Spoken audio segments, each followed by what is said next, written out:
গুৰুত্বপূৰ্ণ খবৰৰ সৈতে ষ্টুডিঅ'ত মই প্ৰণৱ জ্যোতি।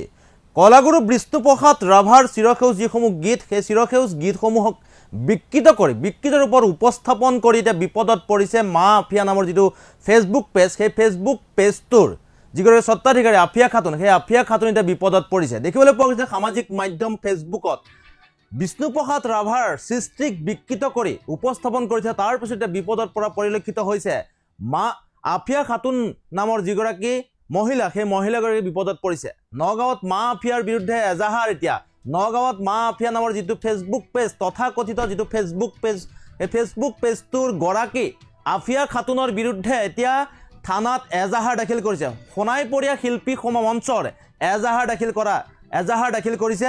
মা আফিয়া নামৰ যিটো ফেচবুক পেজ, সেই ফেচবুক পেজটোৰ স্বত্বাধিকাৰী আফিয়া খাতুনে বিষ্ণুপ্ৰসাদ ৰাভাৰ বিলতে হালিছে গীতটি কথা আৰু সুৰ বিকৃত কৰিছিল, বিকৃত ৰূপত তেওঁ উপস্থাপন কৰিছিল সামাজিক মাধ্যমত। আৰু তাৰ পাছত এতিয়া বিপদত পৰিছে মা আফিয়া নামৰ ফেচবুক পেজটোৰ স্বত্বাধিকাৰী আফিয়া খাতুন। তেওঁ সামাজিক মাধ্যমত বিলতে হালিছে যি সেই গীতটিৰ কথা আৰু সুৰ বিকৃত ৰূপত উপস্থাপন কৰিছিল সামাজিক মাধ্যমত।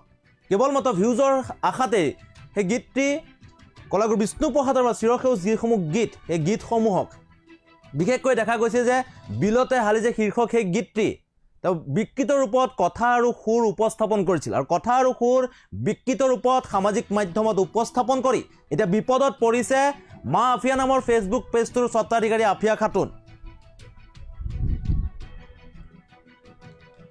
সামাজিক মাধ্যমত পাতল ৰসৰ গীত গাই ভাইৰেল হোৱা আফিয়া খাতুনৰ বিৰুদ্ধে এতিয়া থানাত এজাহাৰ দাখিল কৰিছে।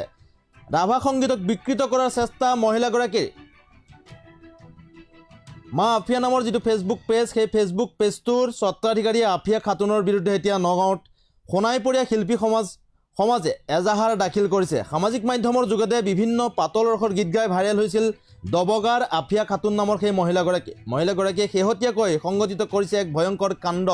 যিহেতু বিষ্ণুপ্ৰসাদ ৰাভাৰ যিসমূহ সৃষ্টিৰাজি, সেই সৃষ্টিৰাজিক বিকৃত ৰূপত উপস্থাপন কৰিছে সামাজিক মাধ্যমত। বিষ্ণুপ্ৰসাদ ৰাভাৰ চিৰসেউজ গীত বিলতে হালিছে, সেই শীৰ্ষক গীতটি কথা আৰু সুৰ বিকৃত ৰূপত সামাজিক মাধ্যমত উপস্থাপন কৰিবলৈ ধৃষ্টতা কৰিছিল সেই মহিলাগৰাকীয়ে। এতিয়া আফিয়া খাতুনৰ বিৰুদ্ধে এজাহাৰ দাখিল কৰিছে সোণাইপৰীয়া শিল্পী মঞ্চই। আৰু সেই গীত সামাজিক মাধ্যমত ভাইৰেল হৈ পৰাৰ পিছতে প্ৰতিজন সচেতন ব্যক্তিয়ে একমুখে গৰিহণা দিছিল মহিলাগৰাকীৰ সেই কাৰ্যক। আৰু এই কাৰ্য সম্পূৰ্ণ নিন্দনীয় আৰু অসমীয়া জাতিৰ সত্তাৰ প্ৰতি ভাবুকি স্বৰূপ বুলি একেমুখে ধিক্কাৰ দিলে সচেতন সমাজ। আৰু নগাঁৱৰ সোণাইপৰীয়া শিল্পী সমাজেও এই কাৰ্যৰ গৰিহণা দি আফিয়া খাতুনৰ বিৰুদ্ধে জাজৰি আৰক্ষী চকীত এক গোচৰ ৰুজু কৰিছে।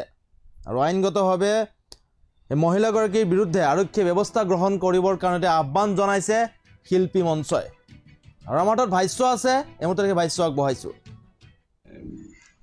4-5-2024 তাৰিখে মা আফিয়া নামৰ ফেচবুক পেজটিত এটা ভিডিঅ' আপলোড কৰা দেখা পাইছোঁ, য'ত এগৰাকী মহিলাৰ লগত দুজন শিশুৱে আমাৰ শ্ৰদ্ধাৰ কলাগুৰু বিষ্ণুপ্ৰসাদ ৰাভাদেৱৰ চিৰসেউজ বিলতে হালিছে গীতটি নানা ধৰণে সুৰৰ বিকৃতকৰণ কৰি উপস্থাপন কৰিছে।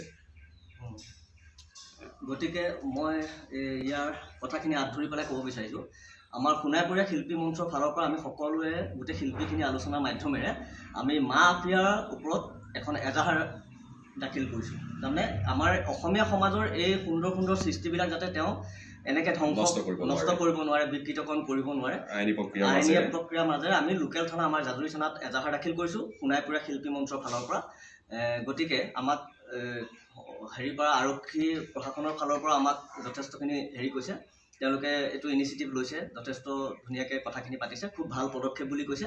গতিকে আমি এই মাধ্যমৰ জৰিয়তে আমি সকীয়াই দিব বিচাৰিছোঁ যে আমাৰ ভূপেন হাজৰিকাদেৱৰ গীত হওক, জ্যোতিপ্ৰসাদ আগৰৱালাদেৱৰ গীত হওক, বিষ্ণুপ্ৰসাদ ৰাভাদেৱৰ গীত হওক বা গুৰুজনাৰ বৰগীতসমূহ হওক, কোনেও যাতে বিকৃতকৰণ কৰিবলৈ সাহস নকৰে। ধন্যবাদ।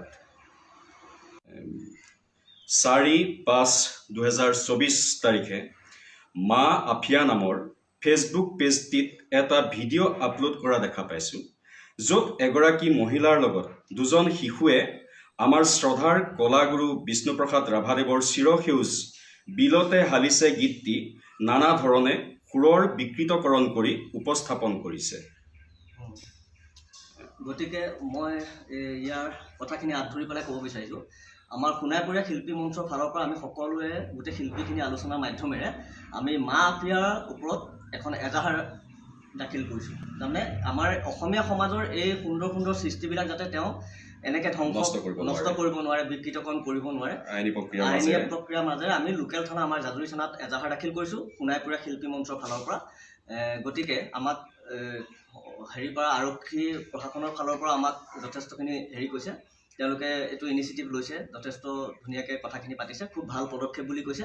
গতিকে আমি এই মাধ্যমৰ জৰিয়তে আমি সকীয়াই দিব বিচাৰিছোঁ যে আমাৰ ভূপেন হাজৰিকাদেৱৰ গীত হওক, জ্যোতিপ্ৰসাদ আগৰৱালাদেৱৰ গীত হওক, বিষ্ণুপ্ৰসাদ ৰাভাদেৱৰ গীত হওক, বা গুৰুজনাৰ বৰগীতসমূহ হওক, কোনেও যাতে বিকৃতকৰণ কৰিবলৈ সাহস নকৰে। ধন্যবাদ।